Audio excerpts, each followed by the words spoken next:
और जैसे ही दिनेश लाल यादव निरुआ जी जैसे सांसद बने, हमने हरिहरपुर में एक संगीत महाविद्यालय भी स्वीकृत किया। मुझे बताओ, आपने मुख्यमंत्री को यहां से चुनाव जिता के भेजा था, वो विश्वविद्यालय नहीं दे पाए, पूर्वांचल एक्सप्रेसवे नहीं दे पाए। कितना बेवकूफ बनाया था पूर्वांचल एक्सप्रेसवे के। लोग आजमगढ़ का नाम लेने से घबराते थे, उत्तर प्रदेश का नाम लेने से घबराते थे। 2017 के पहले पता ही नहीं लगता था गड्ढे में सड़क है कि सड़क में गड्ढा है, ये पता ही नहीं लगता था। देखो, निरुआ सांसद बना, नीलम सोनकर सांसद बनी, तो विकास आजमगढ़ में द्रुत गति से।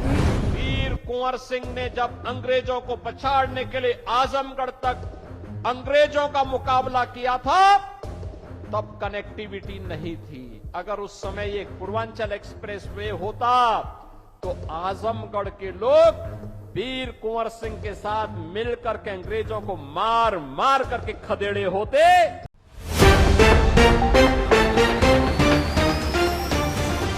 आजमगढ़ को पूर्वी उत्तर प्रदेश के गोरखपुर से आजमगढ़ की अंबेडकर नगर और संत कबीर नगर की इस बेहतरीन वर्ल्ड क्लास कनेक्टिविटी का उपहार आज आपको प्राप्त हो रहा है। इसके लिए मैं आप सभी को बधाई देते हुए आपका मैं अभिनंदन करता हूं, स्वागत करता हूं। बहनों और भाइयों, देश के यशस्वी प्रधानमंत्री मोदी जी ने देशवासियों के सामने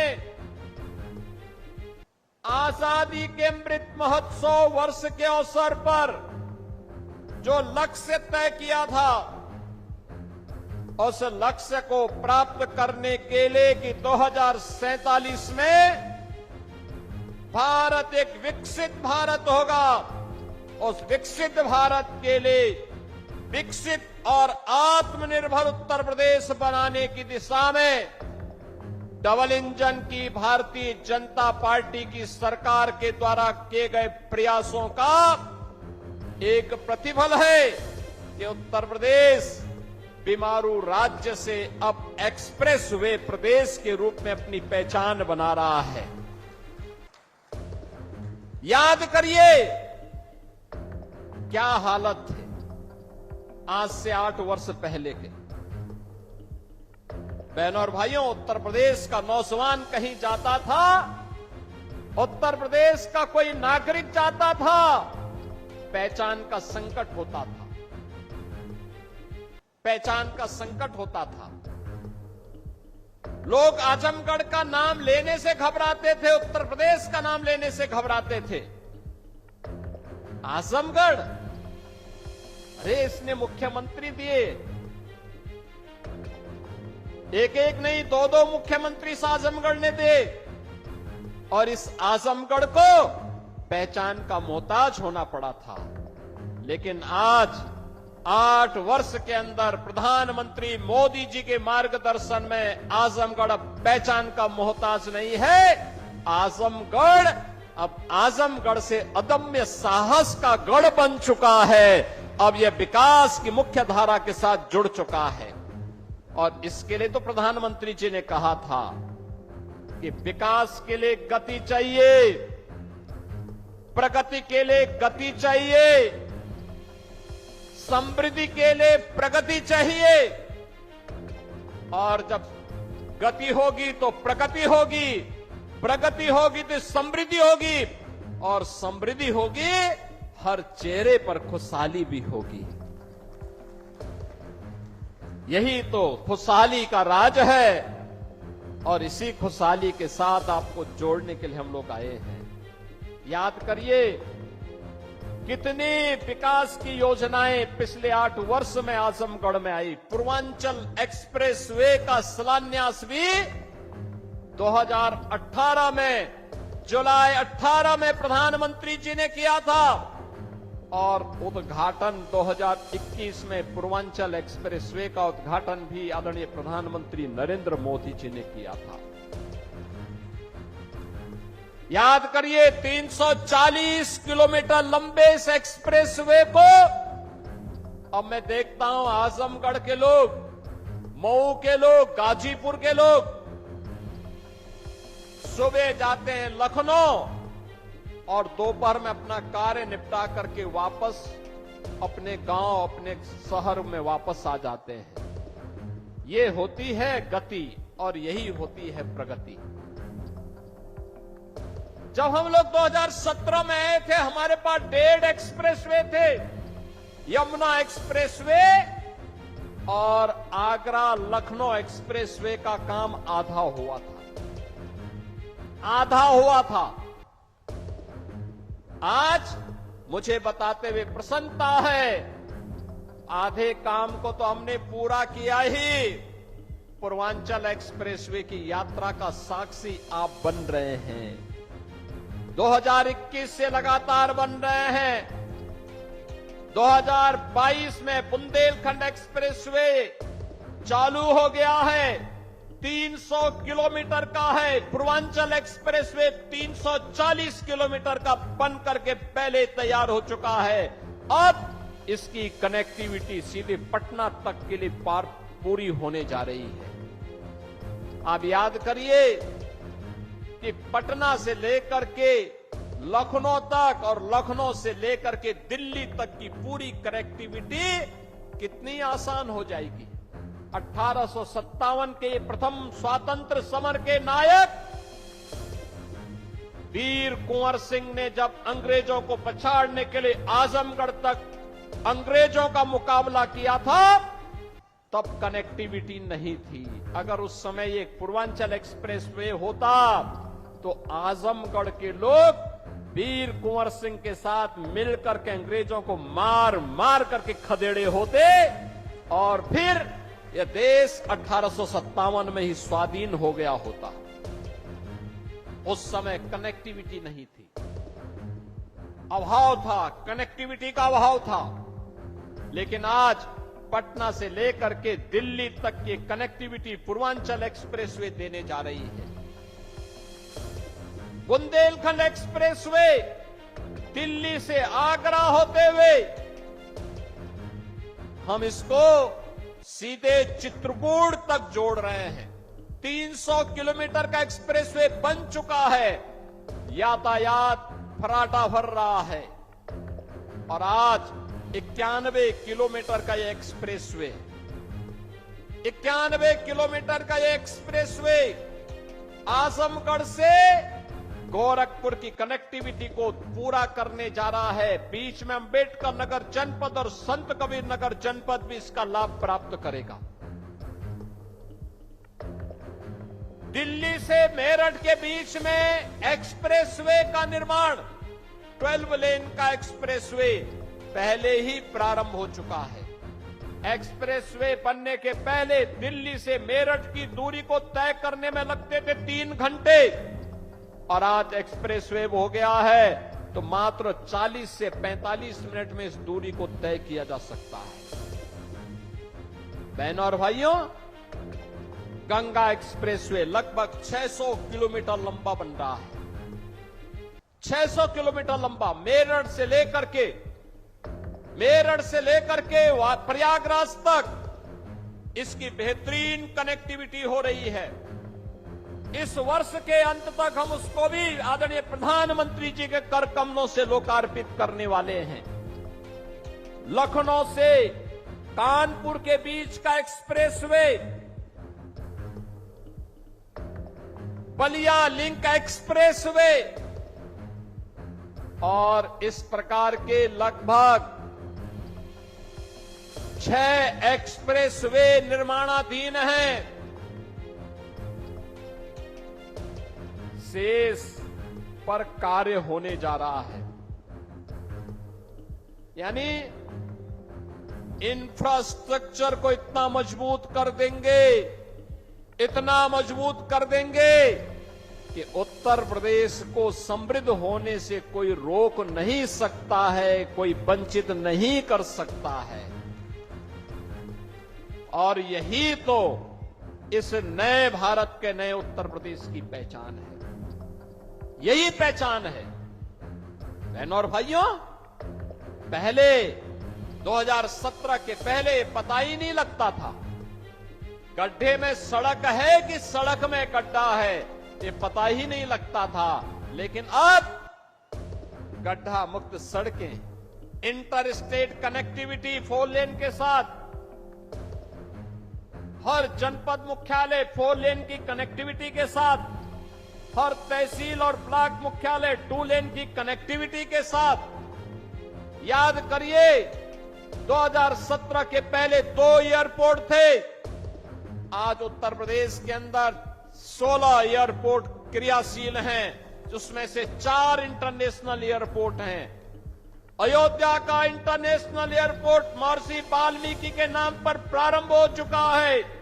महर्षि वाल्मीकि के प्रति कृतज्ञता ज्ञापित करते हुए यह कार्यक्रम आज वहां पर सफलतापूर्वक संचालित हो रहा है। बहनों और भाइयों, विकास की इस रफ्तार को आगे बढ़ाने के लिए हमारे पूर्वी उत्तर प्रदेश के नौजवानों को, हमारे उत्तर प्रदेश के नौजवानों को नौकरी और रोजगार के लिए देश और दुनिया के अंदर न जाना पड़े, बल्कि दुनिया रोजगार मांगने के लिए उनके पास आए, इसके लिए औद्योगिक क्लस्टर इन एक्सप्रेस वे के किनारे ही विकसित किए जा रहे हैं। इन्हीं के किनारे विकसित किए जा रहे हैं उद्योग, यहीं लगेंगे, यहीं पे इसका लाभ मिलेगा। पहचान का मोहताज नहीं होना पड़ेगा। हमारे यहां के नौजवानों को उसी के गांव और उसी के क्षेत्र में नौकरी भी मिलेगी, रोजगार भी मिलेगा और आने वाली पीढ़ी को खुशहाल बनाने में और प्रधानमंत्री मोदी जी के संकल्प के अनुसार विकसित भारत के सपने को साकार करने का जो लक्ष्य उन्होंने हमें दिया है, उस लक्ष्य को प्राप्त करने में उत्तर प्रदेश अपनी भूमिका का निर्वहन करेगा। आज ये इंफ्रास्ट्रक्चर इसी बात को लेकर के आपको समर्पित किया जा रहा है। बहनों और भाइयों, विकास का कोई विकल्प नहीं हो सकता। जो लोग जाति के नाम पर बांटने वाले लोग हैं, ये वही लोग हैं जिनको सत्ता मिली थी, जाति के नाम पर तो बांटते थे, लेकिन जब सत्ता में आते थे तो सत्ता में आने पर तब ये लोग अपने परिवार की बात करते थे। अभी आप मुझे बताइए, 60,244 पुलिस भर्ती हुई है ना?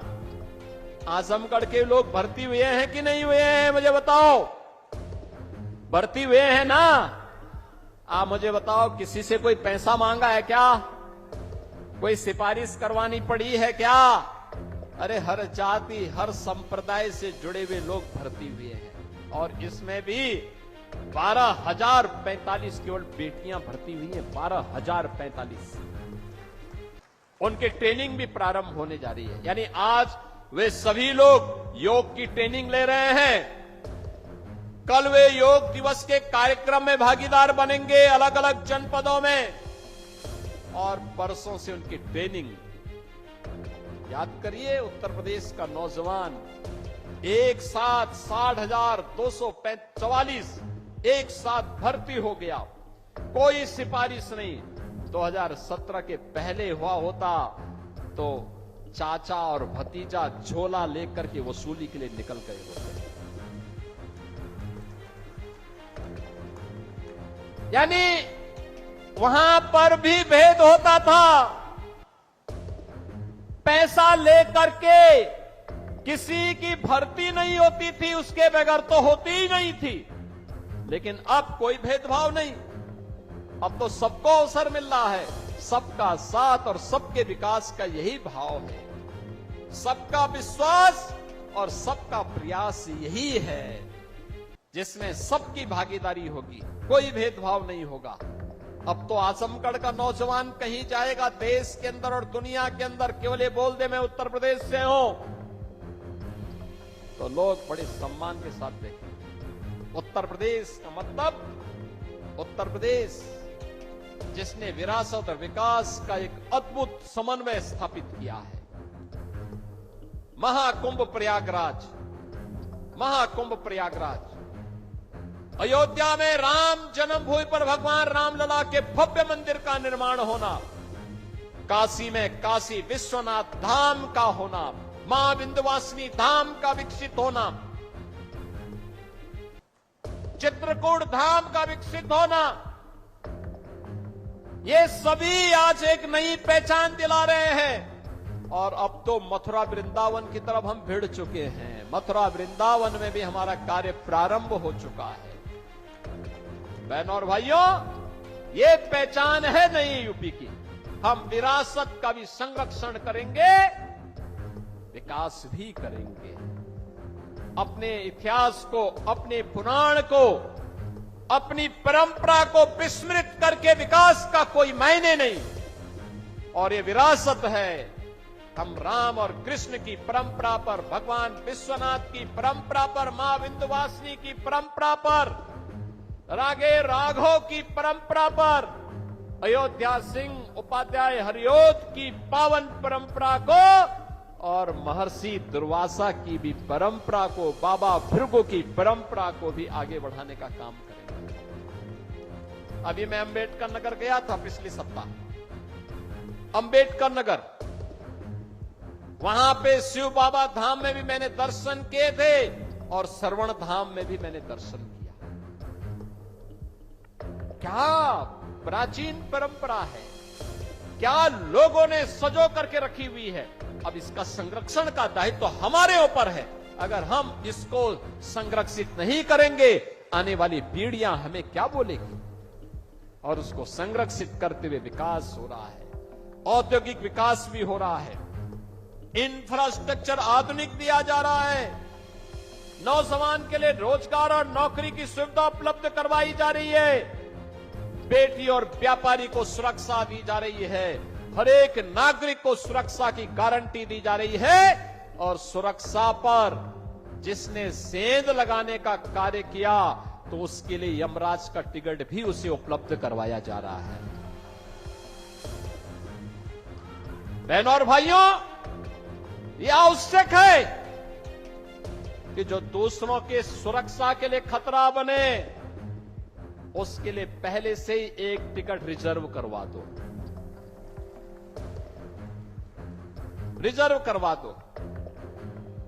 और बहनों और भाइयों, यही कहने के लिए आज मैं आपके पास आया हूं, आपसे कहने के लिए विकास की रफ्तार थमेगी नहीं, अनवरत आगे बढ़ेगी, क्योंकि यही विकास विकसित भारत का आधार बनेगा। आत्मनिर्भर उत्तर प्रदेश और आत्मनिर्भर भारत का आधार बनेगा। और उसका आधार बनने वाला है एक्सप्रेसवे और हाईवे, रेलवे की कनेक्टिविटी, एयर कनेक्टिविटी। महाराज सुहेलदेव के नाम पर आजमगढ़ में आज विश्वविद्यालय बन गया है और साथ साथ यहां के मेडिकल कॉलेज में नर्सिंग कॉलेज का भी निर्माण हो चुका है। बहनों और भाइयों, ये एक नई पहचान दिला रहा है आप सबको। और इस पहचान के लिए आज हम सब आपके पास आए, आपसे कहने के लिए। भी सत्ता में आए, इन्होंने अपने परिवार की चिंता की, अपनी जाति की भी चिंता नहीं की, केवल परिवार की चिंता की। किसी गैर सिपाही वासी को यहां से सांसद बना करके भेजने का काम किया था तो भारतीय जनता पार्टी ने ही किया था, भारतीय जनता पार्टी की सरकार ने किया। देखो, निरुवा सांसद बना, नीलम सोनकर सांसद बनी, तो विकास आजमगढ़ में द्रुत गति से आगे बढ़ा। मुझे बताओ, आपने मुख्यमंत्री को यहां से चुनाव जिता के भेजा था, वो विश्वविद्यालय नहीं दे पाए, पूर्वांचल एक्सप्रेसवे नहीं दे पाए। कितना बेवकूफ बनाया था पूर्वांचल एक्सप्रेसवे के नाम पर। 340 किलोमीटर का लंबा एक्सप्रेसवे शिलान्यास कर दिया, अलाइनमेंट भी नहीं पता और जमीन एक भी इंच नहीं खरीदी। जब 6 महीने के बाद 17 में मैं आया, मैंने कहा भी क्या हुआ, क्या प्रोग्रेस है? कहा साहब जीरो। मैंने कहा क्यों जीरो है? कहा साहब जमीन ही नहीं तो एक्सप्रेसवे बनेगा कहां पे? मैंने कहा फिर ये टेंडर कैसे हो गए? टेंडर कर दिए गए थे 15,200 करोड़ के। एक्सप्रेसवे की चौड़ाई थी मात्र 110 मीटर। मैंने तब उस समय के जो नए सीओ बनाए गए थे यूपीडा के अवनीश अवस्थी जी से कहा, मैंने कहा अवस्थी जी एक काम करिए, यह 110 नहीं अब 120 मीटर चौड़ा होना चाहिए। बाई चांस हमें इस एक्सप्रेसवे के साथ जब हम high speed, semi high speed train का संचालन भी करेंगे तो उसके लिए हमें जमीन चाहिए होगी। तो एक साथ हम उसके साथ एक्सप्रेसवे के साथ उसको भी दौड़ा सकें। जमीन खरीदिए, इसको पुराने टेंडर को कैंसिल करिए और फिर इस कार्य को आगे बढ़ाइए। आप सोचिए, वे 110 मीटर चौड़ा 2016 में 15,200 करोड़ रुपए में बना रहे थे। एक भी जमीन नहीं खरीदे, काम प्रारंभ ही नहीं वो कर पाए, टेंडर आवंटित कर दिए। हम लोग आए, हमने कैंसिल किया, जमीन खरीदना प्रारंभ किया और जमीन खरीदने के बाद जब हम लोगों ने टेंडर किए तो बहनों और भाइयों वही एक्सप्रेसवे 11,800 करोड़ रुपए में बना करके हमने समर्पित कर दिया। ये 3,000 4,000 करोड़ रुपए की जो डकैती डाल रही थी, कौन डाल रहे थे? ये वही लोग हैं जो आज आपको गुमराह करने के लिए फिर से ईमानदारी का चेहरा दिखाने के लिए आपके पास आएंगे। तब तो इन्होंने पूर्वांचल एक्सप्रेसवे नहीं बनाया, महाराज सोहेलदेव के नाम पे विश्वविद्यालय नहीं बनाया, वे विकास नहीं करते थे, वे तो मुंबई की डी कंपनी को पालते थे, डी कंपनी को, दाऊद गिरोह को पालते थे, पार्टनरशिप करते थे, उनके साथ मिलकर के बंदर बांट करते थे, सुरक्षा में सेंध लगाते थे। कोई आतंकी वारदात होती थी, बदनाम आजमगढ़ होता था, पहचान का संकट मेरे इन नौजवानों के सामने आता था। आज तो ऐसा नहीं है। देश की सुरक्षा में सेंध कोई लगाएगा तो आजमगढ़ की पहचान पे संकट नहीं आएगा, बल्कि संकट पैदा करने वाले को पहले से ही जहन्नुम का टिकट दे दिया जाएगा कि जाओ भाई। देश की सुरक्षा पर कोई खिलवाड़ नहीं, ये नया भारत है। और प्रधानमंत्री मोदी जी ने ऑपरेशन सिंदूर के माध्यम से देश के दुश्मनों को स्पष्ट संदेश भी दे दिया है। कोई भारत की सुरक्षा में सेंध लगाएगा, आतंकवाद को भड़काएगा, आतंकवाद को प्रेरित और प्रोत्साहित करेगा तो घुस करके मारेंगे, चाहे वह सर्जिकल स्ट्राइक हो, एयर स्ट्राइक हो, ऑपरेशन सिंदूर हो। भारत के बहादुर जवान दुश्मन की माद में घुस करके निकाल बाहर करेंगे और देश की सुरक्षा वालों का काम तमाम करेंगे। और आज ये देख रहे हैं आप। और इसलिए बहनों और भाइयों, मैं आज आपके पास आया हूं, नए भारत के नए उत्तर प्रदेश को विकास के साथ साथ विरासत के कार्यक्रमों के साथ गौरव की अनुभूति होनी चाहिए। ये आपको एक नई पहचान दिला रहा है, ये आपको सम्मान दिला रहा है। सम्मान के साथ आने वाली पीढ़ी को जब आप अपनी इस विरासत को सौंपेंगे, आप भी कह सकते हैं, आप भी तब ये कह सकते हैं कि हम वो गौरवशाली पीढ़ी है जिन्होंने राम जन्मभूमि में 500 वर्षों के बाद रामलला को विराजमान होते हुए अपनी आंखों से देखा है। आप में से हर व्यक्ति कह सकता है, हमारी वो पीढ़ी है जिसने पूर्वांचल एक्सप्रेस वे के उद्घाटन कार्यक्रम का जो साक्षी बना था। हम वे पीढ़ी हैं जिन्होंने आजमगढ़ में भी जो कभी कल्पना नहीं करता था, आजमगढ़ में भी महाराज सुहेलदेव को 1000 वर्षों के बाद उनकी स्मृतियों को जीवित करते हुए एक विश्वविद्यालय की स्थापना के कार्यक्रम को आगे बढ़ाया। अब तो ये उद्घाटन भी हो गया। अब तो आजमगढ़ 2 एक्सप्रेसवे के साथ जुड़ चुका है। पूर्वांचल एक्सप्रेसवे लखनऊ के साथ, गोरखपुर लिंक एक्सप्रेसवे के साथ भी जुड़ चुका है और साथ साथ 4 लेन की कनेक्टिविटी गोरखपुर से, वाराणसी से, प्रयागराज से, सभी ओर से 4 लेन की कनेक्टिविटी के साथ भी जुड़ चुका है। इतना बेहतरीन। आप मुझे बताओ, आजमगढ़ की साड़ी को महत्व 2017 के पहले नहीं मिल पाया था और यहां की ब्लैक पॉटरी को भी महत्व 2017 के पहले नहीं मिल पाया था। हमने चेहरा नहीं देखा, हमने तो उसको एक पहचान दिलाई। आज आजमगढ़ की साड़ियां भी, मुबारकपुर की साड़ियां भी देश और दुनिया में पसंद की जा रही है और यहां की ब्लैक पॉटरी को भी एक पहचान मिल रही है।